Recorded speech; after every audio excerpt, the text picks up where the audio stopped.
अच्छा, मैं रिकॉर्डिंग भी स्टार्ट करने लगा हूँ। ठीक है। ओके, फेसबुक पे we are live. Just let me share it on Alameen page and Twitter.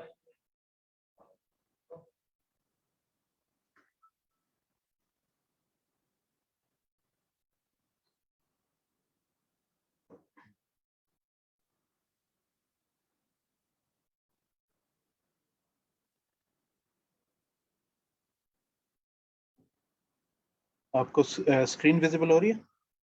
बिल्कुल हो रही है।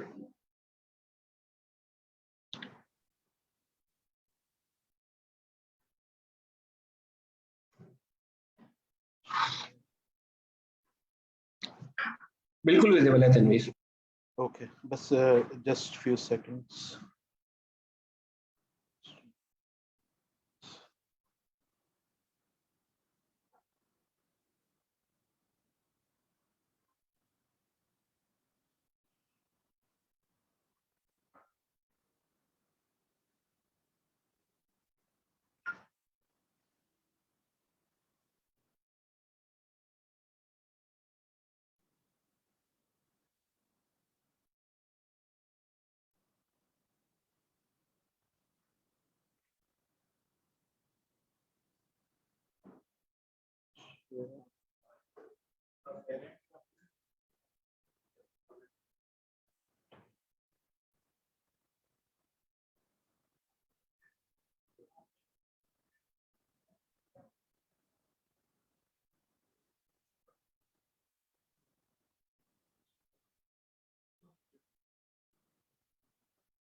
Okay, we are live on Facebook, both pages, Alameen and UBL Funds. और ट्विटर पे भी लिंक शेयर कर रहा हूँ.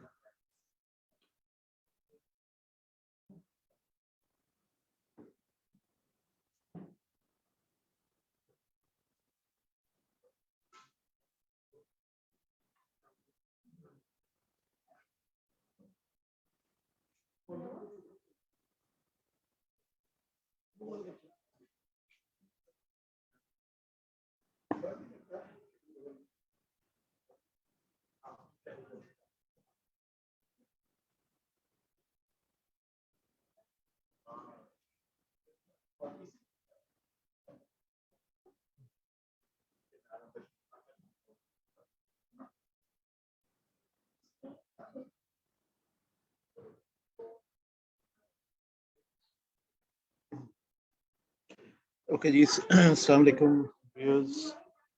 We are live on Facebook. आज का जो सेमिनार है बेसिकली रिटायरमेंट प्लानिंग के बारे में है कि why is it important and what options are available.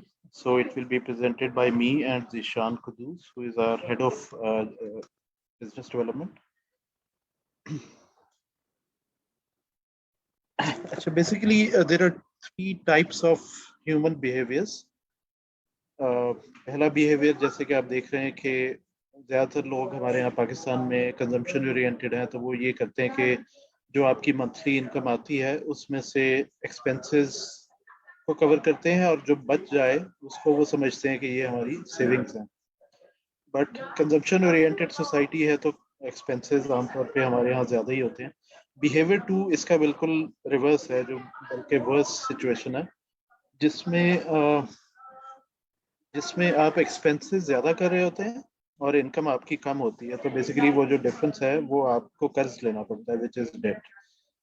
लेकिन आइडियल बिहेवियर ये है कि आप इनकम में से पहले ही एक टारगेटेड सेविंग अलग कर लें और जो बच जाए वो फिर आप अपने एक्सपेंसेस को कवर करें. तो आपको बजटिंग करनी पड़ती है इसके लिए. तो ये फाइनेंशियल प्लानिंग का एक बेहतरीन तरीका है जिसके ज़रिए से आप एक टारगेटेड सेविंग्स कर सकते हैं. अच्छा, आमतौर पे हमने देखा है कि 20 साल की उम्र में आप फ्यूचर की प्लानिंग कर रहे होते हैं और बजटिंग और एक्सपेंसेस को कंट्रोल करने की कोशिश कर रहे होते हैं. आपको एक हैबिट क्रिएट करनी चाहिए कि save before you spend. That's आमतौर पे कोशिश करनी चाहिए कि जल्द से जल्द पे ऑफ करें. स्मार्ट इन्वेस्टमेंट प्लान, छोटी छोटी इन्वेस्टमेंट्स आप से स्टार्ट कर सकते हैं जो एक टारगेटेड आपके बेसिकली डिफरेंट प्लान्स में जा रही हो, ताकि वो over the long term accumulate हो सके. 30s में ज़ाहिर है फैमिली का बजट आ जाता है आप एक इन्वेस्टमेंट पोर्टफोलियो बनाना शुरू करते हैं, वेल्थ प्रोटेक्शन और रिटायरमेंट की फिक्र शुरू हो जाती है। 40s 50s में आप वेल्थ एक्यूमुलेट कर रहे होते हैं, प्रॉपर्टी खरीद रहे होते हैं, लाइफ इंश्योरेंस के बारे में सोच रहे होते हैं। 60s ऑब्वियसली एक पोस्ट रिटायरमेंट लाइफ होती है जिसमें आप बेसिकली पोस्ट रिटायरमेंट इनकम और फिर आप कोशिश करते हैं कि कोई लेगेसी क्रिएट करके जाएं या अपनी सेकेंड जनरेशन के लिए बेसिकली कंफर्ट्स क्रिएट करके जाएं। इन्फ्लेशन हमारे ख्याल में एक साइलेंट किलर है for retirement savings.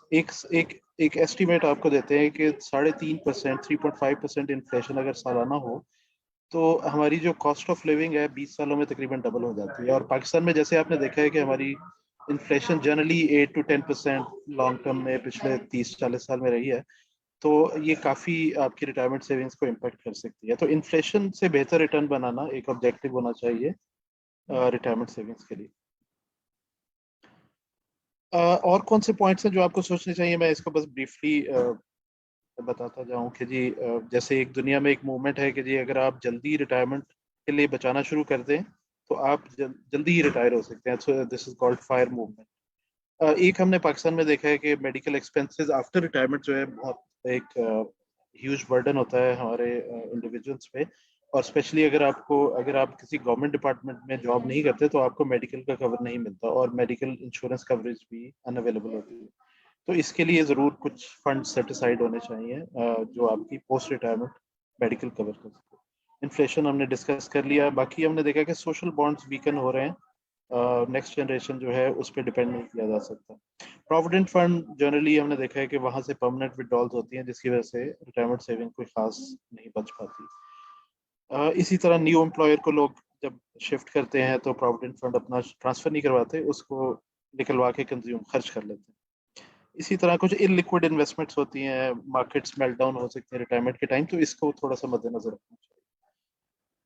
Power of compounding एक बहुत पावरफुल कॉन्सेप्ट है ये, स्पेशली अगर आप यंग एज में सेविंग्स शुरू करें तो लॉन्ग टर्म में पावर ऑफ कंपाउंडिंग के जरिए आपकी वेल्थ एक्यूमुलेट हो सकती है और इन्फ्लेशन को भी आप बीट कर सकते हैं। अच्छा, ये कुछ रिस्क हैं जो हमारे ख्याल में डिफरेंट एज के जो बैंड्स हैं इनके लिए रेलेवेंट हैं। 20 से 35 साल के लिए इन्फ्लेशन है, लेकिन अगर आप 50 साल से ऊपर हैं तो फिर आपके साथ तीन और मेजर रिस्क भी हैं जिसमें interest rate risk, annuity risk 60+ पे आ सकता है जब आप रिटायरमेंट बेसिकली ले रहे होंगे स्कीम से, और volatility risk.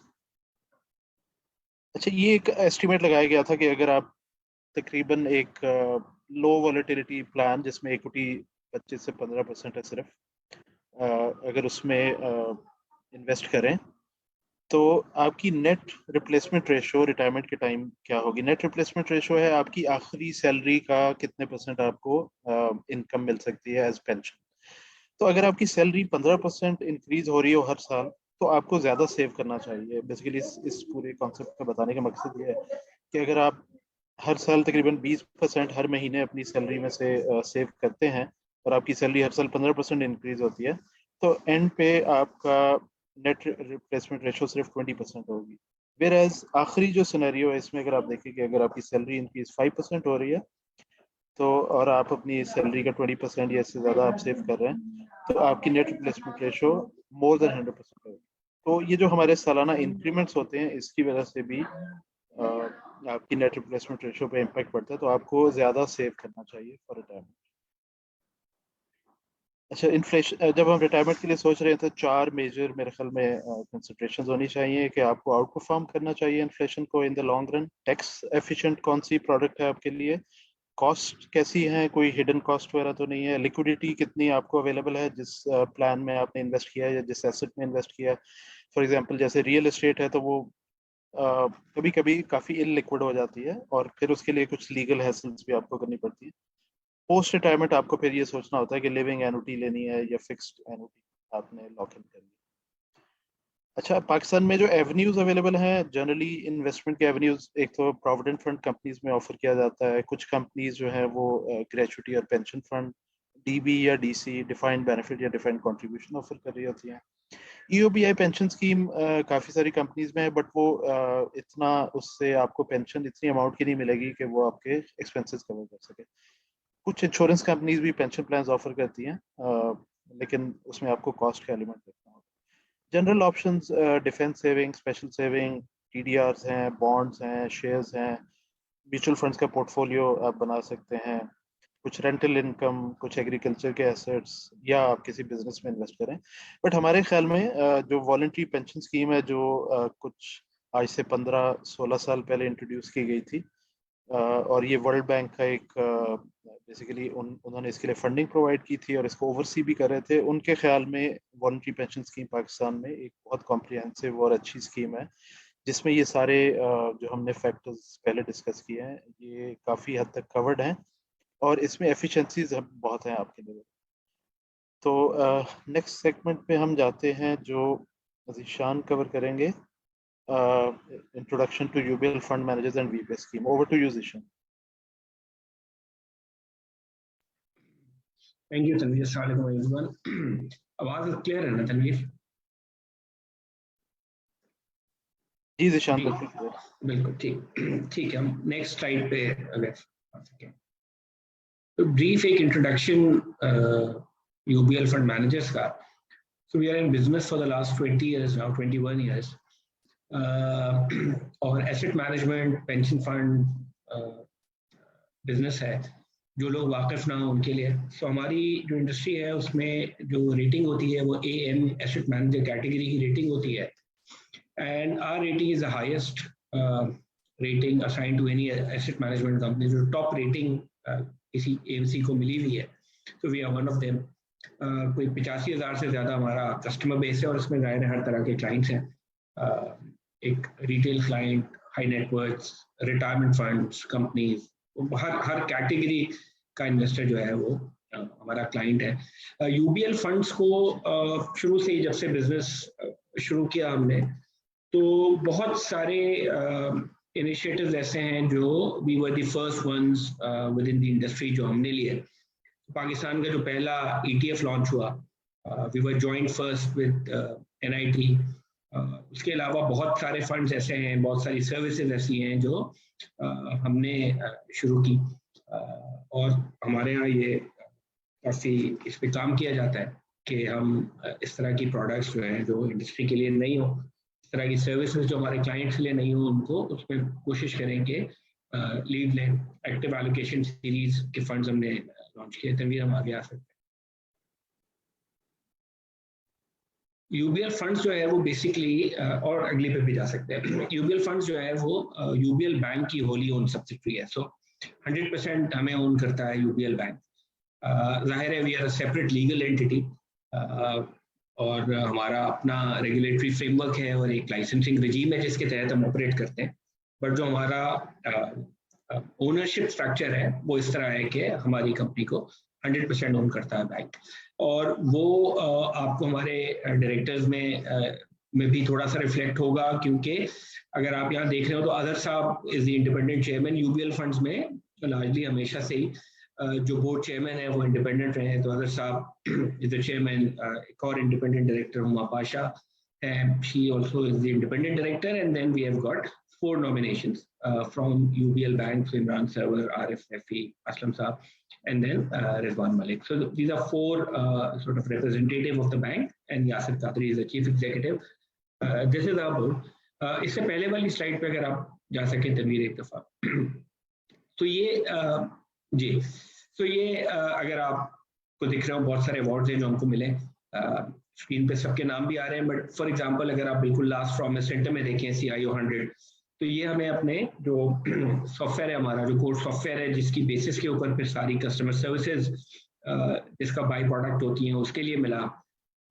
So you know, एक एसेट मैनेजमेंट कंपनी को एक उसके कोर सॉफ्टवेयर के ऊपर अवार्ड मिलना US में, ये हम समझते हैं काफ़ी अहम है। हमारा शरिया स्टॉक फंड है, जो इक्विटी फंड है, उसको 3 years, 5 years और 10 years की परफॉर्मेंस, कंसिस्टेंट परफॉर्मेंस पे लिपर अवार्ड मिला। Map the most customer centric asset management company in Pakistan, and so on and so fourth. तो ये कुछ हमने अवार्ड यहाँ पे रखे हुए, बट हमें टाइम टू टाइम बहुत सारे अवार्ड हमारी फंड परफॉर्मेंस पे, हमारी कस्टमर सर्विसेज पे, हमारे सॉफ्टवेयर पे तो मिला। और जैसे मैंने अर्ज किया कि हमारी जो रेटिंग है that is the highest rating assign to any asset management company in Pakistan. जी तनवीर, आ गया।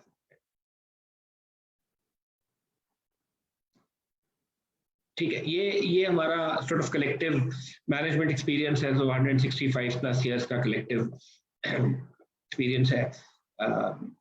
हमारी अगर आप इन्वेस्टमेंट टीम को देखें जो एक्चुअली इन्वेस्टमेंट मैनेज करती है, तो 17 लोग हैं, उसके अंदर 7 उसके अंदर CFAs हैं, 7 चार्टर्ड अकाउंटेंट्स हैं हमारी कंपनी में, और तनवीर हम आगे आ सकते हैं। तो ये हमारा एक ब्रॉड बेस्ड एक्सपीरियंस है हर फील्ड के अंदर जो हमसे रेलेवेंट है, जो जिस वजह से आज ये वेबिनार हमने किया है, और तनवीर ने उसका एक ओवरऑल आपको बैकग्राउंड दिया कि अनफॉर्चुनेटली पाकिस्तान में जो हम सबको ये प्रॉब्लम लार्जली आता है वो ये है कि जो हमारी एम्प्लॉय स्कीम्स होती हैं उसमें अब ये स्टैब्लिश हो गया है ओवर टाइम कि कुछ inherent disadvantages, I am sure कुछ एडवांटेजेस भी हैं बट कुछ इनहेरेंट डिसएडवांटेज हैं जो हर एम्प्लॉय स्कीम में होते हैं। मिसाल के तौर पे एक जो सबसे बड़ा प्रॉब्लम ये होता है कि बिकॉज हर प्रोविडेंट फंड अगर आप लें या ग्रेच्युटी लें तो उसके अंदर एक पूल है और हर मेंबर जो उस पूल को ज्वाइन करता है उसकी जो एसेट एलोकेशन है वो सेम है।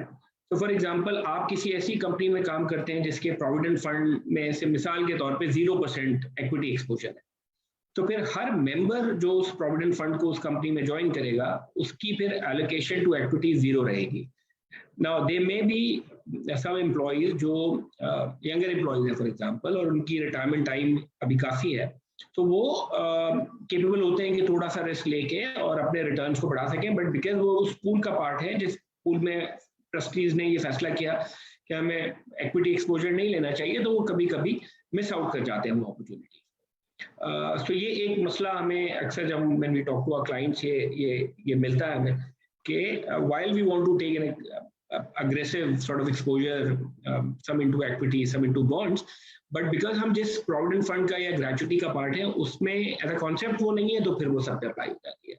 और अदर वे राउंड कि आप किसी ऐसे प्रोविडेंट फंड के मेंबर हैं जिसने सिर्फ 20% या 15% of its total investment equity में एक्सपोजर किया हुआ है, और आप यू आर समवन जिसने अभी रिटायर हो जाना है अगले 2-3 महीने में, तो ऑब्वियसली बिकॉज वो आप उसी पूल का पार्ट हैं and while you want to be invested in risk free assets because you are close to your retirement, लेकिन उस पूल की वजह से आपका भी आखिरी दिन तक जो एक्सपोजर है वो 15-20% जो भी कंपनी ने लिया हुआ है आप उस रिस्क पे एक्सपोज होते हैं।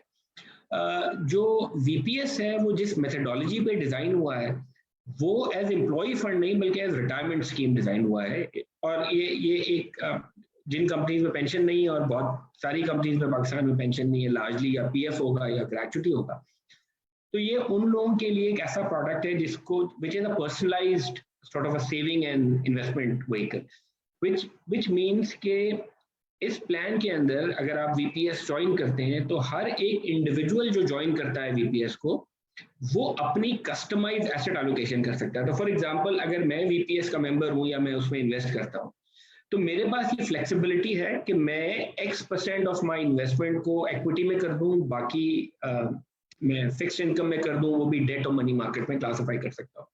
अगर कोई ऐसा इंडिविजुअल है जिसकी रिटायरमेंट डेट अब बिल्कुल क्लोज आ रही है तो वो ये चूज कर सकते हैं कि 0 एक्सपोजर टू इक्विटी और सारा जो है लो रिस्क फंड्स में चले जाए। सो ये कस्टमाइज है for every individual that becomes part of VPS। Where जब आप प्रोविडेंट फंड और ग्रेच्युटी को इससे कंपेयर करते हैं तो सारे जो एम्प्लॉइज हैं उन सबकी एसेट एलोकेशन सिमिलर होती है जैसे मैंने अर्ज की। तो एक तो बुनियादी इसका एडवांटेज है।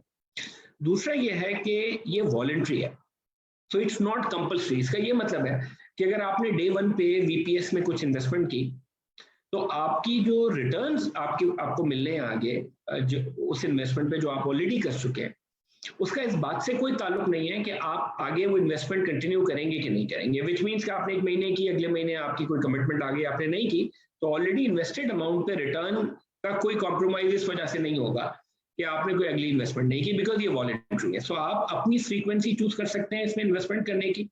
बहुत सारे लोग हैं हमारे जो क्लाइंट्स में हैं वो नॉर्मली मंथली भी करते हैं, और बहुत सारे लोग जब बोनसेस आ रहे होते हैं उस वक्त करते हैं मंथ से year, but that's up to you. तीसरी जो फ्लेक्सिबिलिटी है इसके अंदर वो ये है कि अगर आपने 100 रुपए इन्वेस्ट किए VPS में और आपको लगा कि मुझे अभी 100% इनटू फिक्स्ड इनकम होना चाहिए, so you can change this allocation any time you want. तो कल अगर आपको ये फील हो कि नहीं थोड़ा एक्सपोजर इनटू एक्टिविटीज भी होना चाहिए तो यू कैन डू दैट। इस रीएलोकेशन के अंदर कोई कॉस्ट इन्वॉल्व नहीं है, it's sort of a zero cost involve, और इसमें कोई टैक्स का इंसिडेंस नहीं है इस रीएलोकेशन में। तो आप multiple times during your sort of investment period in VPS आप अपनी रीएलोकेशंस कर सकते हैं। बहुत सारे केसेस में हमें ये भी लोगों का क्वेश्चन होता है कि हमारी शायद उस लेवल की अंडरस्टैंडिंग नहीं है कि हम ये फैसला कर सकें कि हमें इक्विटी में कितना करना है या किस वक्त करना है। तो उन लोगों के लिए विद इन वीपीएस एक प्रोडक्ट है which is called life cycle plan, जिसके अंदर एक pre determined sort of ratios बने हुए हैं, और वो उस अंडरस्टैंडिंग के ऊपर बने हुए हैं कि एज योर एज इंक्रीजेस आपका over time exposure to equity जो है वो कम होने लगता है। और जाहिर है इसके पीछे जो लॉजिक है वो लॉजिक ये है कि जितना आपका रिटायरमेंट में टाइम है उतना आपकी एबिलिटी ज्यादा है to take the price risk, और वो जो वॉलेटिलिटी आती है स्टॉक मार्केट में वो जितना आपका होराइजन ज्यादा होता है वो ऑटोमेटिकली जो है वो टेपर होने लगती है, और जितना आप क्लोज टू योर रिटायरमेंट होते हैं उतना फिर आपको जो है सॉर्ट ऑफ सेफर इन्वेस्टमेंट्स में आ जाना चाहिए, और वो लाइफ साइकिल एग्जैक्टली वही करता है। वीपीएस में 3 मेजर प्लान्स होते हैं, एक इक्विटी प्लान है, एक debt which is fixed income and एक money market. So within those 3 plans आप कोई भी कॉम्बिनेशन चूज कर सकते हैं। तो अगर आपको लगता है 100% इक्विटी होना चाहिए तो वो आप कर सकते हैं, आपको लगता है 33 ईच होना चाहिए तो वो आप कर सकते हैं, या आपको लगता है कि 100% इनटू मनी मार्केट होना चाहिए तो वो भी आप कर सकते हैं। लेकिन जो भी आपने चूज किया it's not for life, I mean you can change it tomorrow, जैसे मैंने कहा आपसे कि आप ये रीएलोकेशन कर सकते हैं। जो वॉलंटरी पेंशन फंड या स्कीम का जो एक और एडवांटेज है जो आपको एक कन्वेंशनल रिटायरमेंट स्कीम्स में या अदर एम्प्लॉय स्कीम्स में नहीं मिलता, वो ये है कि इसके अंदर एक शरिया कंप्लायंट ऑप्शन अवेलेबल है।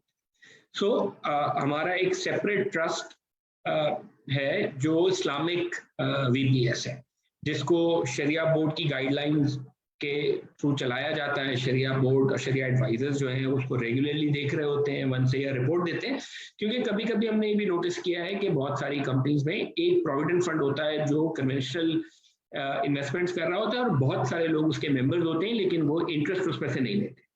तो सॉर्ट ऑफ एक आपकी जो कंट्रीब्यूशन है जो पीएफ में जा रही है वो, जैसे तनवीर अभी कह रहे थे, इन्फ्लेशन की वजह से उसकी रियल वैल्यू गिरती रहती है, और बिकॉज दूसरी तरफ आपके पास कोई इस्लामिक ऑप्शन नहीं होता तो आपकी जो अर्निंग है उस कंट्रीब्यूशन से वो वर्चुअली नहीं हो रही होती, जीरो होती है।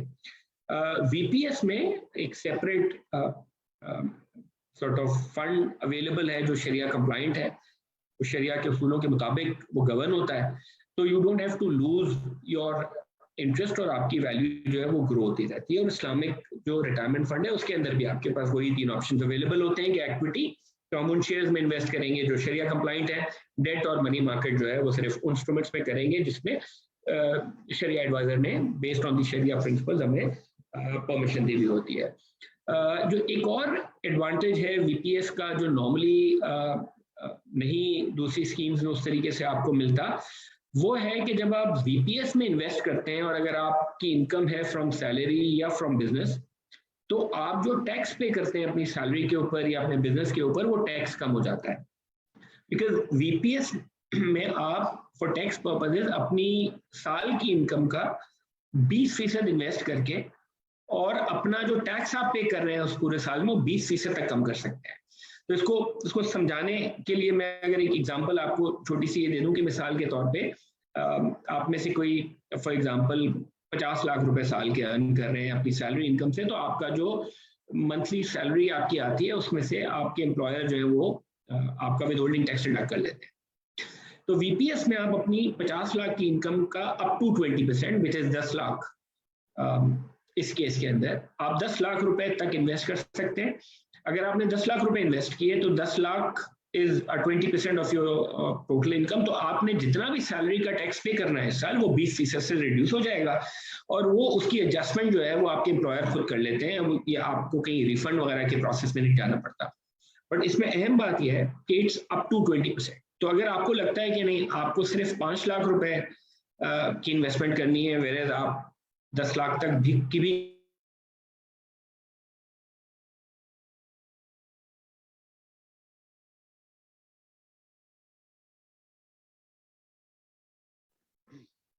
जी ज़ीशान,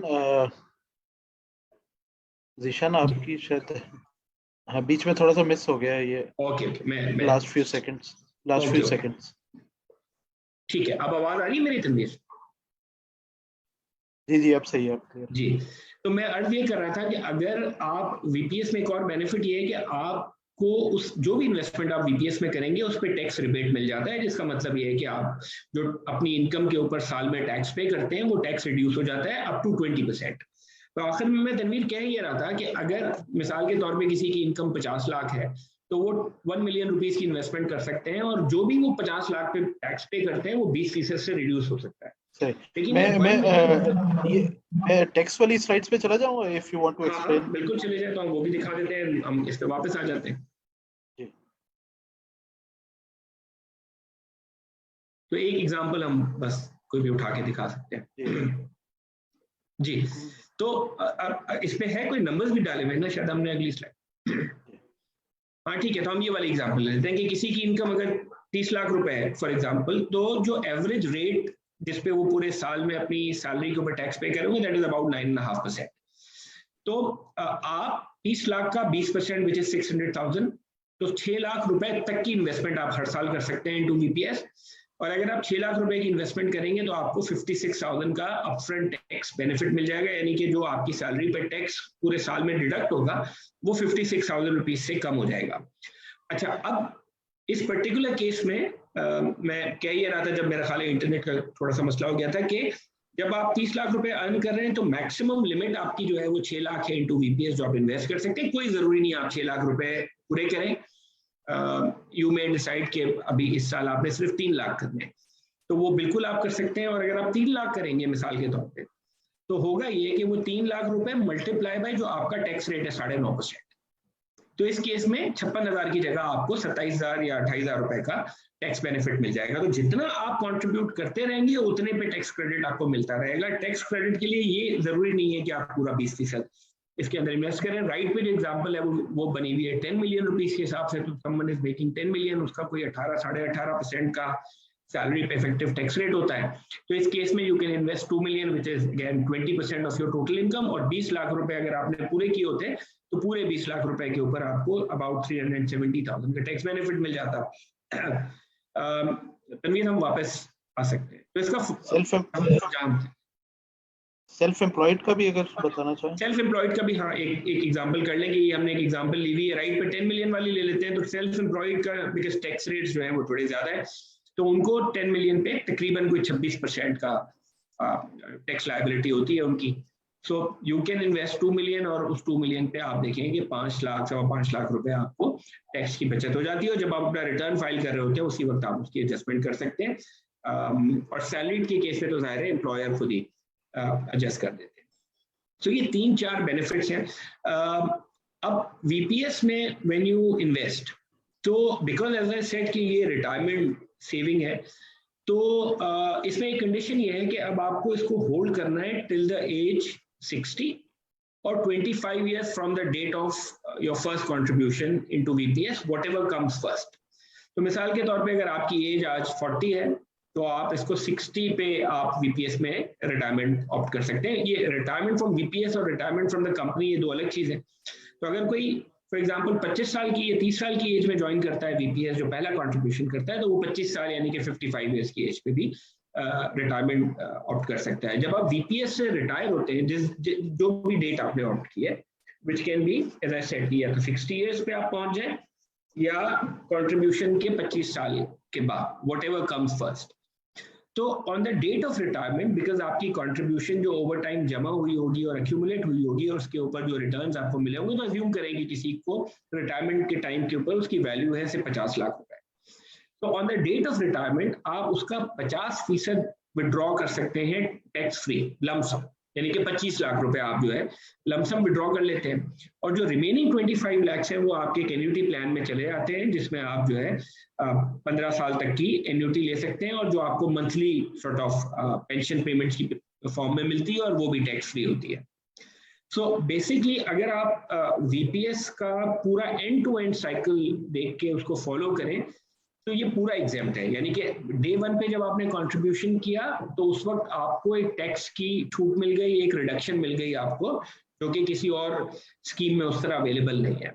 फिर अगर आपने उसको रिटायरमेंट तक रखा तो रिटायरमेंट के टाइम के ऊपर उस वक्त की जो भी वैल्यू है जो ओवर टाइम ग्रो हुई होगी उसका 50% आप टैक्स फ्री विड्रॉ करते हैं, और रिमेनिंग 50 का अगर आपने एन्युटी ले लिया तो वो भी जो है मंथली आपको टैक्स फ्री मिल जाएगा। तो ये पूरा साइकिल जो है वो सॉर्ट ऑफ टैक्स फ्री आपको मिल जाता है। In between before the retirement as अगर जरूरत पड़ जाए तो क्या पैसे आप निकाल सकते हैं, आप बिल्कुल वो पैसे निकाल सकते हैं, लेकिन उसमें बिकॉज कंडीशन ये है कि आपकी इन्वेस्टमेंट पे बिकॉज आपको टैक्स क्रेडिट मिला है तो इसी कंडीशन पे मिला है कि आप इसको रिटायरमेंट तक जो है सॉर्ट ऑफ होल्ड करेंगे। तो if you want to withdraw before the retirement age तो जो अमाउंट आप विड्रॉ करेंगे, जो कलेक्टिव एक्यूमुलेटेड अमाउंट होगा, उस पे आपके लास्ट 3 इयर्स का जो भी एवरेज रेट ऑफ टैक्स आएगा उसके ऊपर आपको एक विदहोल्डिंग डिडक्ट हो जाएगी। वो इसके पीछे आइडिया ये है कि इसको ये उस चीज को काउंटर करने के लिए कि जो आपने अपफ्रंट टैक्स क्रेडिट लिया था उसको वापस करने का एक तरीका है। एग्जैक्ट बिल्कुल मैच तो नहीं है, बट इसके पीछे जो है वो लॉजिक परहैप्स ये वाली है। जो एक और बेनिफिट आपको वीपीएस में हमारे पास मिलता है वो आपको फ्री तकाफुल कवरेज मिलता है। तो अप टू 5 मिलियन रुपीस तक की आपकी तकाफुल कवरेज होती है। ये आपको स्क्रीन पे दिख रहा होगा, बट अगर किसी ने फॉर एग्जांपल 10 लाख रुपए का इन्वेस्टमेंट किया हुआ है तो उनको 10 लाख रुपए की इंश्योरेंस मिल जाती है, 20 की आपको 20 की मिल जाती है।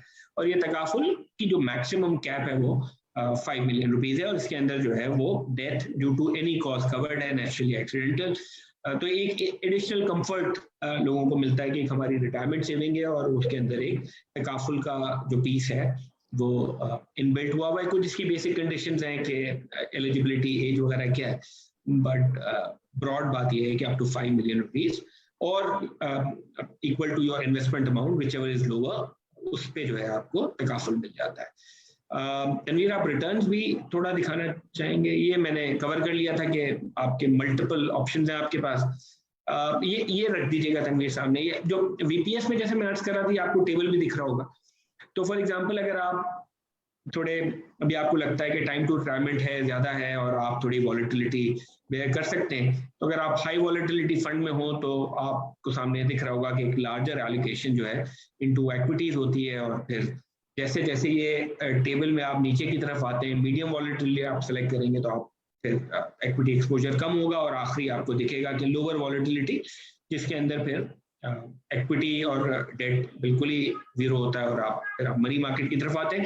तो ये इंडिविजुअलाइज एसेट एलोकेशन है हर इंडिविजुअल के लिए। जो एक दो रीसेंट अपॉर्चुनिटीज हुई हैं वो भी अगर आप करना चाहें तो बहुत सारे लोग ऐसे हैं जिनका अपना प्रोविडेंट फंड चल रहा होता है।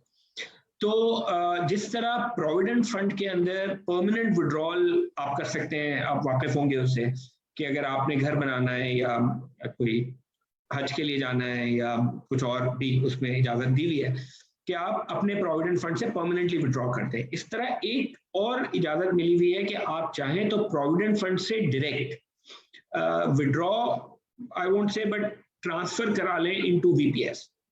तो ये भी एक पॉसिबिलिटी है कि अगर आपने प्रोविडेंट फंड में कॉन्ट्रीब्यूशंस किए हुए हैं और एक बैलेंस है आपका, तो उस बैलेंस का एक पोर्शन, चाहे वो 100% हो या कम हो, आप ट्रांसफर करवा सकते हैं इनटू वीपीएस। तो एक ये अपॉर्चुनिटी है। दूसरी जो अपॉर्चुनिटी अवेलेबल है वो अभी रिसेंटली क्रिएटेड है, वो ये है कि बहुत सारे केसेस में होता ही है कि एम्प्लॉयर्स जो होते हैं वो उन्होंने कुछ लोन्स एंड एडवांसेस अपने एम्प्लॉयज को दिए हुए होते हैं, और वो जो प्रोविडेंट फंड का बैलेंस होता है वो सॉर्ट ऑफ उसके ऊपर एक प्लेज क्रिएटेड होता है कि अगर एम्प्लॉई उस लोन पे किए बगैर चले गए तो एटलीस्ट आप उसे एडजस्ट कर लेते हैं। तो वीपीएस में पहले प्लेज की इजाजत नहीं होती थी, लेकिन अब जो रिसेंट रेगुलेटरी चेंजेस आई हैं उसके बाद एम्प्लॉई जो है with the consent of the employer, उसका एक फॉर्मेट भी है पूरा, बट ब्रॉड बात उसमें यह है कि जो लोन्स एंड एडवांसेस लिए हुए एम्प्लॉई ने उसके अगेंस्ट वीपीएस जो है वो in the favour of employer pledge हो सकता है, एग्जैक्टली उसी तरीके से जिस तरीके से प्रोविडेंट फंड में होता है। तो अब आपके पास मल्टीपल तरीके आ गए। एक तरीका ये कि आप खुद कंट्रीब्यूशन करें टू वीपीएस, उस पर टैक्स क्रेडिट लें, और जैसे बहुत सारे लोग जो है over and above their employ benefits करते हैं। और बिकॉज इसमें टैक्स का एक अच्छा वाला फायदा होता है तो एक और इंसेंटिव लोगों को मिल जाता है। दूसरा तरीका ये है जो बहुत सारे लोग वो भी फॉलो करते हैं इन एडिशन टू दिस, वो ये कि अपना जो प्रोविडेंट फंड का एक्यूमुलेटेड बैलेंस है वो वीपीएस में ट्रांसफर करवा लेते हैं। जब ये ट्रांसफर होता है प्रोविडेंट फंड से वीपीएस में तो जाहिर है बहुत सारे लोगों के लोन्स एंड एडवांसेस होते हैं तो एम्प्लॉयर आमतौर पर उसकी इजाजत नहीं देते उस ट्रांसफर की। तो अब जब आप ट्रांसफर करेंगे और अगर आपका कोई लोन्स एंड एडवांस है आपने जो अपने एम्प्लॉयर से लिया हुआ है तो आप अपना वीपीएस यूनिट जो है वो अपने एम्प्लॉयर की फेवर में उसको प्लेज भी कर सकते हैं। सो अब काफी हद तक वीपीएस में एक दो चीजें थी जो सॉर्ट ऑफ डिसएडवांटेज था वर्सेस टिपिकल प्रोविडेंट फंड, वो भी अब काफी हद तक जो है वो ड्रेस हो गई है। लेकिन बहुत सारी ऐसी चीजें हैं जो जैसे मैंने शुरू में अर्ज किया था कि वो वीपीएस में काफी सुपीरियर है कि हर एक इंडिविजुअल की अपनी एसेट एलोकेशन भी हो सकती है, वो रीएलोकेशन भी आप कर सकते हैं और ये वॉलंटरी है तो आपको sort of compulsory हर दफा करने की नहीं है और आखिरी बात कि इसमें टैक्स का फायदा है। I think Tanveer we are pretty much done. अगर कोई questions हैं तो या if you want to add anything.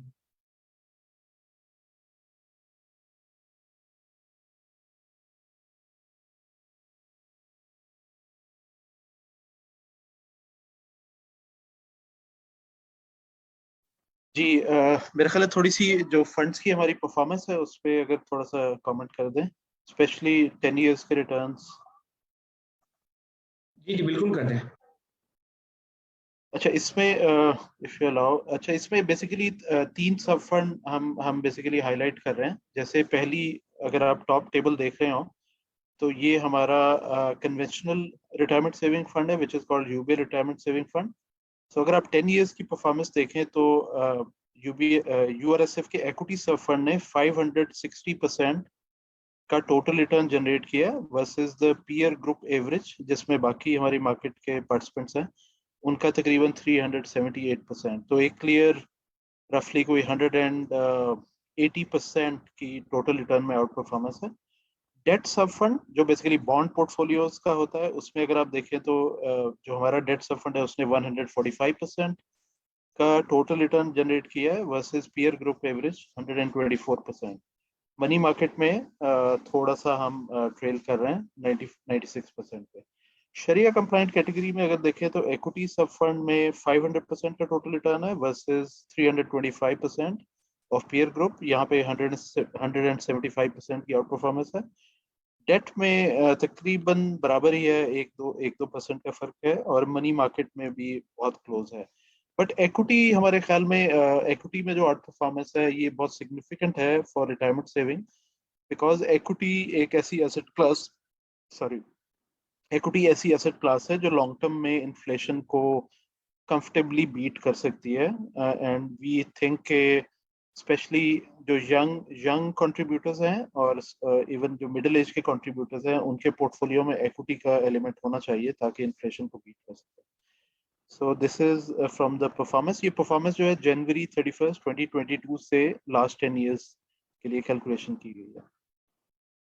अच्छा बाकी पोर्शन तो कवर हो गया, जीशान ने कवर कर दिए हैं। टैक्स एडवांटेज में भी एक दो चीजें मैं ऐड करना चाहूंगा कि पेंशन फंड्स में there is no capital gains tax और इसमें डिविडेंड क्योंकि पे ही नहीं करना होता तो there is no dividend tax as well. तो वो पूरा जैसे जीशान बता रहे थे कि end to end it becomes tax free अगर आप 10 साल के लिए इनकम पेमेंट प्लान में भी इन्वेस्टेड रहें।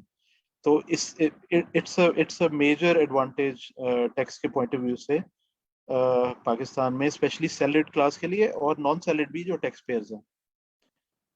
अच्छा बाकी ये हमने एग्जांपल्स भी कवर कर ली हैं। अच्छा इसका क्लेम करने का क्या तरीका है टैक्स रिबेट का? जो सैलरीड लोग हैं वो अपनी स्टेटमेंट अपने पेरोल डिपार्टमेंट को जमा करा दें ताकि उनकी टैक्स की एडजस्टमेंट हो सके और अगर वो नॉन सैलरीड हैं तो वो अपनी टैक्स रिटर्न में या टैक्स पेमेंट्स में इसको एडजस्ट कर सकते हैं। ये एक टेबुलर है इसकी एग्जांपल। बाकी आपने पीएफ का कवर कर लिया। पीएफ में एक हमने ये इस टेबल के जरिए ये बताने की कोशिश की है कि अगर तो वीपीएस में डायरेक्ट कंट्रीब्यूशन आ रही हो तो इसमें टैक्स एडवांटेज ज्यादा है as compare to provident fund. अच्छा इसका तरीका क्या है? अभी फिलहाल तरीका ये है कि आप को फिजिकल फॉर्म्स फिल करने होते हैं, आपने एक अपना प्रेफर्ड इन्वेस्टमेंट प्लान उसमें सेलेक्ट करना है। अगर आप कोई प्लान सेलेक्ट नहीं करेंगे तो लाइफ साइकिल एलोकेशन हो जाएगी और उसमें आप शरिया कंप्लाइंट या कन्वेंशनल भी चूज कर सकते हैं अपनी मर्जी से, और फिर आप चेंज भी कर सकते हैं। तो अभी अभी ये पेपर बेस्ड है, बट इंशाल्लाह सून ये हम अवेलेबल कर देंगे अपने ऑनलाइन पोर्टल और मोबाइल ऐप पे, और आप वहाँ पे भी अकाउंट ओपनिंग और इसकी एडिशनल इन्वेस्टमेंट्स वहाँ से भी कर सकेंगे। यूबीएल बैंक के जो कस्टमर्स हैं उनके लिए तो ये फैसिलिटी है कि वो अपने वीपीएस की contributions online through UBL digital app या यूबीएल नेट बैंकिंग जो है उसके थ्रू डायरेक्टली कर सकते हैं, और इसको स्केड्यूल भी कर सकते हैं। एक एक यूबीएल नेट बैंकिंग पे एक ऑप्शन बड़ी अच्छी मौजूद है कि आप उसमें एक डेट सेलेक्ट करके किसी मंथ की, और आप अपनी पेमेंट्स को स्केड्यूल कर सकते हैं कि लेट से आपकी सैलरी अगर 25th को आती है या 26th को आती है, तो आप स्केड्यूल कर लें कि आप एक खास डेट को एक्स अमाउंट ऑफ मनी जो है वो आपके रिटायरमेंट सेविंग प्लान में ऑटोमेटिकली आपके जो ऑलरेडी प्लान है उसमें इन्वेस्ट हो सकती है। तो वहाँ पे स्केड्यूल्ड पेमेंट्स में अगर आप जाके ये ऑप्शन जो एक्सरसाइज कर सकते हैं। दूसरा तरीका ये है कि आप हमें चेक्स दे सकते हैं, हमारी सेल्स टीम को आप चेक्स दे सकते हैं पोस्ट डेटेड, 12 चेक्स देना चाहें अगर आप मंथली करना चाहें, या 4 चेक्स दे सकते हैं अगर आप क्वार्टरली करना चाहें। इसी तरह कुछ बैंक्स में ऑटो डेबिट की फैसिलिटी है, वो भी एक्सरसाइज की जा सकती है। इसी तरह एचआर डिपार्टमेंट को आप एक स्टैंडिंग इंस्ट्रक्शन भी दे सकते हैं कि वो आपकी सैलरी से एक्स अमाउंट डिडक्ट करके और वो पीरियडिकली हमारे पास इन्वेस्टमेंट के लिए चेक बना के भेज दिया करें। तो I think this is it. बाकी कुछ ये कंपनीज के लिए इसमें कुछ नेक्स्ट थे कि अगर कंपनीज अडॉप्ट करना चाहें, जीशान इस पे अगर आप कुछ कमेंट करना चाहें ब्रीफली। जी, इसमें बेसिकली अभी हमने एक बात ये की थी कि अगर आप पीएफ के मेंबर हैं तो आप अपना बैलेंस जो है वो ट्रांसफर करा सकते हैं इनटू वीपीएस। वो जो ट्रांसफर होता है उसमें जो भी आपका रिटर्न होता है वो अपनी जगह होता है, लेकिन वो ट्रांसफर एलिजिबल नहीं होता टैक्स रिबेट के लिए। जो लेबर लॉज हैं वो जाहिर है 18 अमेंडमेंट के बाद हर प्रोविंस में अपने लेबर लॉज हैं। तो पंजाब में ये फ्लेक्सिबिलिटी है और इस लॉ का पार्ट है कि आप ये कर सकते हैं कि अपने एम्प्लॉयज़ को या तो प्रोविडेंट फंड ऑफर करें या ग्रेचुटी करें या वीपीएस करें। तो आप ये कर सकते हैं एज एम्प्लॉयर कि आप इंस्टेड के प्रोविडेंट फंड, बहुत सारी कंपनीज होती हैं उस प्रोसेस में होती हैं कि वो अपना प्रोविडेंट फंड या ग्रेचुटी फंड सेटअप कर रहे होते हैं, उसकी एक कॉस्ट भी है और उसमें एक ज़ाहिर एक फुल मैनेजमेंट भी है। तो इंस्टेड आप अपने एम्प्लॉयज़ को पार्ट बना दें वीपीएस का। तो हर महीने जो कॉन्ट्रीब्यूशंस एम्प्लॉयर और एम्प्लॉई आप प्लान कर रहे थे इनटू प्रोविडेंट फंड, वो डायरेक्टली आ सकते हैं इनटू वीपीएस, और आप लेबर लॉ की कंप्लायंस में भी होंगे और आपके एम्प्लॉयज जो हैं वो टैक्स क्रेडिट भी कर सकते हैं। सिंध में जो लॉ है वो ये है कि आपको या तो प्रोविडेंट फंड देना है या ग्रेचुटी देना है। तो जो एम्प्लॉयर्स दोनों ऑफर करते हैं वो actually they can continue with the gratuity और प्रोविडेंट फंड को वो खत्म करके शिफ्ट करवा सकते हैं अपने एम्प्लॉयज को इनटू वीपीएस। और दूसरा तरीका ये है कि अगर आप ये दोनों ही रखना चाहते हैं और प्रोविडेंट फंड भी रखना चाहते हैं, ग्रेचुटी भी रखना चाहते हैं, तो आपके एम्प्लॉयज के पास अभी ऑप्शन आ गया कि आप कंट्रीब्यूशन एज एम्प्लॉयर कर देते हैं इनटू प्रोविडेंट फंड, और आपके एम्प्लॉयर आपको ट्रस्टीज को इंस्ट्रक्शन दे देते हैं कि हमारा जो बैलेंस है फ्रॉम प्रोविडेंट फंड वो एक सर्टेन फ्रीक्वेंसी के बाद ट्रांसफर करते हैं इनटू वीपीएस। जिस तरीके से परमानेंट विड्रॉल्स दूसरे होते हैं उस तरीके से वीपीएस का ट्रांसफर भी एक विड्रॉल है।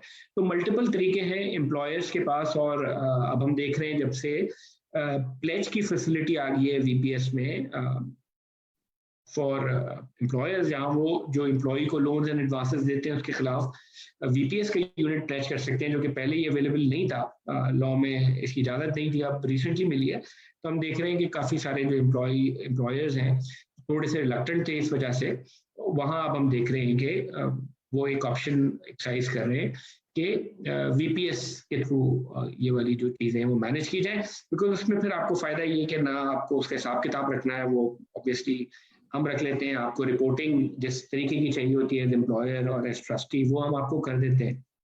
प्लस अगर किसी ने लोन एंड एडवांसेस लिए हुए हैं तो उसके यूनिट प्लेज भी हो सकते हैं, तो एम्प्लॉयर के पास भी वो कंट्रोल जो पीएफ में था वो सॉर्ट ऑफ उसी तरीके से रहता है।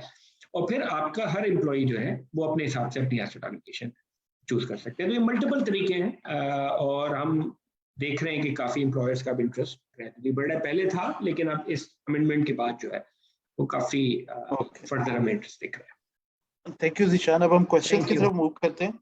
क्वेश्चंस हैं, is there minimum holding time in case of mutual funds? So mutual funds के लिए वैसे तो होल्डिंग टाइम की कोई रिक्वायरमेंट नहीं है for investment purposes, but tax rebate अगर आप अवेल कर रहे हैं, so you need to hold for at least 2 years as per income tax law. अच्छा, second question है, if possible kindly give brief comparison between same investment amount in VPS and in mutual fund portfolio of similar risk funds. एक हम अपना add बना के तनवीर मेरे ख्याल इसको हम शेयर कर सकते हैं, एक मल्टीपल फंड्स को ये कर सकते हैं। श्योर, बट वैसे इस पे कमेंट मैं करना चाहूंगा कि बेसिकली वीपीएस के जो फंड्स है ना, इसमें इन्वेस्टमेंट्स को थोड़ा सा लॉन्ग टर्म व्यू के साथ इन्वेस्टमेंट मैनेजर लेके चल रहा होता है, जबकि जो म्यूचुअल फंड है उसमें थोड़ा सा उसको लिक्विड पोर्शन भी रखना होता है बिकॉज ऑफ रिडेम्पशन रिस्क। जबकि वीपीएस में बहुत ज्यादा कोई रिडेम्पशन रिस्क इतना नहीं होता। ऑब्वियसली हम देखते हैं कि उसमें से कितने लोग रिटायर होने जा रहे हैं, तो उनके लिए वो बेसिकली पोर्शन होता है, बट स्पेशली इक्विटी पोर्टफोलियो में काफी लॉन्ग टर्म होल्डिंग्स होती हैं जो कि लॉन्ग टर्म व्यू रख के ली जाती हैं। तो मेरे ख्याल में लॉन्गर टर्म में VPS would easily out perform especially equity sub fund as compare to equity mutual funds. अच्छा, एक और क्वेश्चन है, डज एनी अदर इंश्योरेंस तकाफुल scheme provided by mutual funds और वेल्थ प्लान्स अफेक्ट तकाफुल बाय वीपीएस और both will be availed? निशान comment करना चाहेंगे इसमें? ये आप रिपीट कर देंगे क्वेश्चन थोड़ा मैं does any other insurance/takaful scheme provided by mutual funds or wealth plans affect takaful by VPS or both will be available? जी मैं समझ गया। देखिए एक्चुअली इंश्योरेंस कंपनीज जिन्होंने तकाफुल दिया होता है वो भी अपना एक रिस्क कवरेज करके चलते हैं। तो जो लिमिट है वो जैसे मैंने कहा कि 5 मिलियन की है, तो वो 5 मिलियन हर इंडिविजुअल की मैक्सिमम लिमिट है। तो मिसाल के तौर पे अगर आपने 10 लाख रुपए हमारे पास इन्वेस्ट किए हुए हैं one of the wealth plans में जिसमें आपको तकाफुल मिली हुई है, तो वीपीएस में जो आपकी रिमेनिंग लिमिट है वो फिर 4 मिलियन, तो कंबाइंड लिमिट सही है, कंबाइंड लिमिट। बिल्कुल, ये बहुत वैलिड क्वेश्चन है। अच्छा, एक और क्वेश्चन है, can we have VPS with 2 AMCs? What will be its effect and which benefits will be lost because of 2 VPS schemes? आप मल्टीपल वीपीएस अकाउंट्स रख सकते हैं, 2 या 3 या 4 जो आप चाहें वो रख सकते हैं। आपका कोई बेनिफिट जो है वो लूज नहीं होता बिकॉज वीपीएस वॉलंटरी है। तो जितनी अमाउंट आपकी हमारे पास इन्वेस्टेड है से 10 लाख रुपए, तो और आपने 100% इनटू इक्विटी किया हुआ है, तो आपको जो रिटर्न मिलेगा, अगर आपने 50 लाख रुपए किया होता तो भी उसी परसेंटेज से रिटर्न मिलता, और 50 मिलियन किया होता तो भी, तो कोई आपको नुकसान नहीं होना, बल्कि अच्छा है। अगर आप मल्टीपल फंड मैनेजर्स के साथ रखते हैं तो आपकी थोड़ी सी डाइवर्सिफिकेशन हो जाती है। बाय द वे, वीपीएस में ये फ्लेक्सिबिलिटी भी है कि आप अपना वीपीएस का एक पोर्शन या कंप्लीट वीपीएस एक पेंशन फंड मैनेजर से दूसरे पेंशन फंड मैनेजर में ट्रांसफर कर सकते हैं, और जब आप ये ट्रांसफर करते हैं तो इसकी ना कोई कॉस्ट है, ये 0 कॉस्ट पे होगा अक्रॉस पेंशन फंड मैनेजर्स, और दूसरा इसके अंदर कोई टैक्स इंसिडेंट्स नहीं है। तो ये सॉर्ट ऑफ विड्रॉल नहीं काउंट होता, डायरेक्टली एक पेंशन फंड मैनेजर से दूसरे पे ट्रांसफर हो जाता है। तो बिकॉज ये लॉन्गर टर्म प्रोडक्ट है, आपको 60 ईयर्स की एज तक रखना पड़ता है, तो जाहिर है आपको अगर किसी स्टेज पे लगे कि आप जिस पेंशन फंड मैनेजर के साथ है वहाँ परफॉर्मेंस ठीक नहीं है या आपको सर्विस उस लेवल की नहीं मिल रही, you can always transfer to another pension fund manager. और बिल्कुल ठीक है। और एक मेरे ख्याल में एक ऐड करना चाहूंगा कि for example if an investor has reached 5 million की लिमिट जो हमारी तकाफुल की है, एंड ही और शी वांट्स टू अवेल के नहीं, मुझे इसके ऊपर भी कवरेज चाहिए, सो एक ऑप्शन उनके पास इजी है कि वो जब 5 मिलियन हमारे थ्रेशोल्ड को अचीव कर लें, सो वो उसके ऊपर की अमाउंट किसी और पेंशन फंड मैनेजर के पास इन्वेस्ट करना शुरू कर दें, ताकि वहाँ भी अगर तकाफुल कवरेज अवेलेबल है तो वो इंक्रीज हो जाएगी। अच्छा, एक और सवाल है, if I start investing in VPS at the age of 25, is it necessary to withdraw 50% at the age of 50? No, तो 50 is the earliest age where you can withdraw. तो अगर आप उसके आगे भी कंट्रीब्यूट कर रहे हैं तो आप इसको 60 इनफैक्ट 70 तक लेके जा सकते हैं, तो ये आपकी चॉइस है। 50 पे आपकी eligibility to withdraw tax free बन गई है, बट कोई जरूरी नहीं है कि आप 50 पे, कोई मैंडेटरी नहीं है, आप उसको आगे बिल्कुल। और इनफैक्ट हमने अभी देखा है कि 60 भी अगर जिनकी है रिटायरमेंट एज और वो if they are working, so they generally extend their retirement age because उनको आगे भी कॉन्ट्रीब्यूशन करने होते हैं। तो ये अर्लीस्ट डेट है, ये लास्ट डेट नहीं है। बिल्कुल। और ये आप चेंज भी कर सकते हैं, you can change your retirement age from voluntary pension scheme any time, एक फॉर्म के जरिए से आप चेंज कर सकते हैं। अच्छा, एक और सवाल है, if a person is dependent and has VPS, what will be the tax deduction rate on early withdrawal and he is filer? Last 3 years का तो अगर किसी ने अर्ली विड्रॉ किया, तो फॉर एग्जांपल इस साल किया फरवरी 22 में, तो पिछले 3 कंप्लीटेड ईयर्स का जो उन्होंने टैक्स रिटर्न फाइल किया होगा, तो उनका जो भी एवरेज टैक्स रेट बना होगा, हो सकता है पहले साल का 10 बना हो, 11 बना हो, अगले साल so on and so fourth, तो पिछले 3 सालों का जो एवरेज है वो एवरेज कैलकुलेट करके उसी एवरेज रेट ऑफ टैक्स पे डिडक्शन हो जाएगी। बिल्कुल सही, बिल्कुल सही। यानी आपने अपने 3 साल की इनकम को ऐड किया, आपने 3 साल के टैक्स को ऐड किया, उस टैक्स को आपने अपने 3 साल की इनकम से डिवाइड किया, तो आपका ये सिंपल एवरेज नहीं है, ये सॉर्ट ऑफ वेटेड एवरेज है। तो टोटल 3 साल का टैक्स जो आपने अपनी तनख्वाह पे मिसाल के तौर पे पे किया, और पिछले 3 सालों का की जो आपकी इनकम है वो आपने उससे रेट वर्कआउट किया, वो आपको विद होल्डिंग देना पड़ता है अर्ली मैच्योरिटी की। बट एक इंपॉर्टेंट बात ये है कि अगर अर्ली मैच्योरिटी होती है तो आपका रिटर्न में कोई डाइल्यूशन नहीं होती है, जो आप अर्न कर चुके होते हैं वो आपको एज इट इज मिल जाता है, वो रिटर्न जो आपको क्रेडिट होता है उसका इस बात से ताल्लुक नहीं है कि आप अर्ली मैच्योर करा रही है, सिर्फ एक टैक्स की कॉस्ट है जो आपको देती है। अच्छा, एक और बेनिफिट मैं बताता चलूं कि थोड़ा सा अभी वीपीएस के रूल्स में अमेंडमेंट हुई है, और उसके मुताबिक पहले क्लॉज थी कि नॉमिनी जिसको आप नॉमिनेट कर देते हैं तो उनको शेयर मिल जाता था वीपीएस का, खुदा न खासा इन case of any demise. But अब लॉ चेंज हो गया, और अब ये है कि सक्सेशन सर्टिफिकेट के मुताबिक जो लीगल एयर्स हैं उनको शेयर्स ट्रांसफर होंगे, और उनके लिए टैक्स फ्री है ये। अगर वो पेमेंट ले रहे हैं तो वो भी टैक्स फ्री होगी, और अगर वो अपने वीपीएस अकाउंट खुलवा के उसमें क्रेडिट करना चाहें अपना शेयर, तो वो भी जब वो क्रेडिट हो रहा होगा तो टैक्स का इम्पैक्ट नहीं होगा, वो टैक्स फ्री होगा उनके लिए। अच्छा, एक ये पॉइंट था। और डिसेबिलिटी का में भी लॉ में हल्की सी चेंज आई है कि उसमें अब पहले सिक्योरिटीज एक्सचेंज कमीशन एक बोर्ड बताने की बात करता था, अब वो रिक्वायरमेंट भी हट गई है, और अब वो किसी रजिस्टर्ड डॉक्टर या मेडिकल प्रैक्टिशनर से सर्टिफिकेट जो है उसकी बेसिस पे डिसेबिलिटी का क्लेम डाला जाता है, और डिसेबिलिटी जो बेसिकली है वो रिटायरमेंट ट्रीट होगी इन वीपीएस। ठीक है, चलें Zeeshan, thank you very much. Thank you very much, thank you Tanveer, thank you काफी अच्छा एवरीवन फॉर सेशन रहा। Joining. Okay okay, thank thank you you for the question.